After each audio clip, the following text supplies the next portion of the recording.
এই যে এখন লিচু মধুমাস, এই দেখেন মাশাআল্লাহ কত সুন্দর লিচু হয়েছে। যে এই যে আল্লাহ পাকের নিয়ামত কত সুন্দর। এই যে লিচু এখনো পাকেনি, এখনো 1-2 সপ্তাহ লাগবে। এই দেখেন অনেক সুন্দর লিচু হয়েছে। এটা যশোর চানপাড়া গ্রাম। এই যে লিচুর বাগানটা দেখেন। এই যে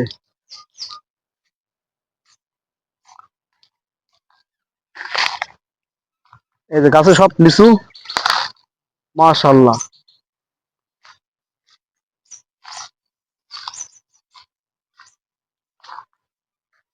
এই যে গাছে সব লিচু থোকায় থোকায় লিচু হয়েছে। এই যে মাশাআল্লাহ।